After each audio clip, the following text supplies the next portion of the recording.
we're going to talk about strategies for closing the gaps in myeloproliferative neoplasm care.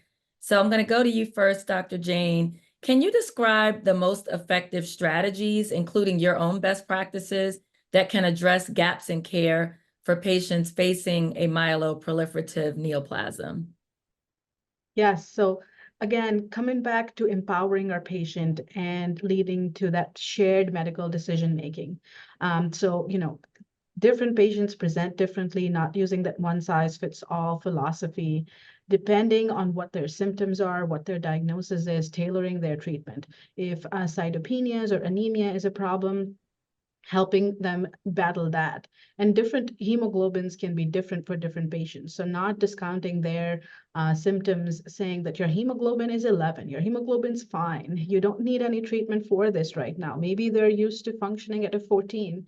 So shared medical decision-making is very important, because if patients feel like they're heard, if patients feel like they're a part of the decision that their healthcare provider made in helping them decide what is best for them, I think that is really important, and it would lead to patients actually adhering to treatment, following up with their healthcare provider, and also better physician-patient relationship, which I think is very important in some of these chronic diseases where these relationships last for years, right? This is one of the chronic diseases. Like a lot of times we're telling our patients, this is like high blood pressure or diabetes. We have to learn to live with it. And so they have to be friends with their healthcare provider, otherwise they're not going to come see you again. So I think empowering the patient, making them a part of this decision of how we're going to treat them, how we're going to monitor them, how often should we be doing their labs, is it feasible for them, I think are really important ways to close those gaps and help our patients. Thank you so much, Dr. Jain. What about you, Ms. Smith? What thoughts do you have in terms of strategies to address the gaps in care for MPN patients? I agree with Dr. Jain, but also bridging the gap between community and tertiary centers. A lot of times, we treat patients in these big centers and then we send them out to, local places to whether they need transfusions or to continue care, because the distance for them to make it here is just too far. So I think, collaborating with the outside community hospitals and community centers, and also even the nursing staff coordinating, just coordinate the care so these patients will know that they are receiving effective care, whether they are at this tertiary center or they're at their community center, because we all are working as a team to make sure they have everything they need. And also including the family. Families are important. That was, a big thing to me. Like, I want to make sure families knew that they were a part of this team also, because a lot of times it's the family who is having to deal with the symptom management. They're the ones who want their family member to go somewhere with them and they're just too fatigued to get out, and they don't understand it because we're telling them that this is a chronic disease. They should be able to do some things, but they just can't. So I think we have to make sure we're bridging the gap with the families also. So for you, Dr. Jain, are there specific strategies or maybe one strategy that you have implemented yourself, maybe where you work, that has helped to bridge that gap between tertiary care and the community setting, as an example? Yeah, that's a very good point brought up by Ms. Smith. So what I do, because a lot of the patients I see in my clinical practice are second opinions. A lot of these patients I see one time and maybe I'll never see them again, or maybe I'll see them in 2 years from now when things have changed and they have more questions, or their provider has more questions.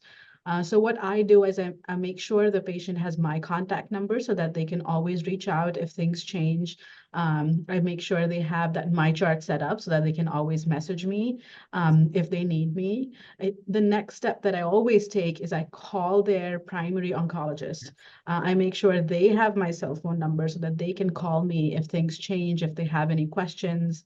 And the third thing I always tell my patients is you can use me however you want to use me.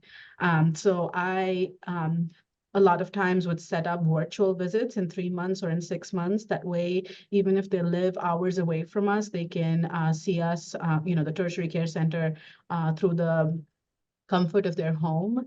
They can get labs locally and see us. They can kind of alternate between their primary oncologist and a tertiary care center, or maybe see us once a year. It's dependent on how much they feel makes them comfortable seeing us along with their primary oncologist, who's doing most of the heavy lifting, providing the care close to their homes. And to circle back to the family part, I'm going to go back to you, Ms. Smith. Is there a strategy that you can share that you and your team implement to really engage with the family members of MPN Yes. patients?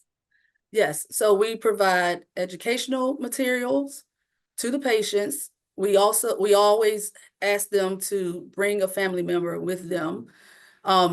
If they can't bring a family member with them, I'm willing to call a family member if they need, information after the visit. I always give them, the contact numbers that the family member can contact me. Also, my chart is a big thing. Make sure they have my chart because the family reaches out via my chart also.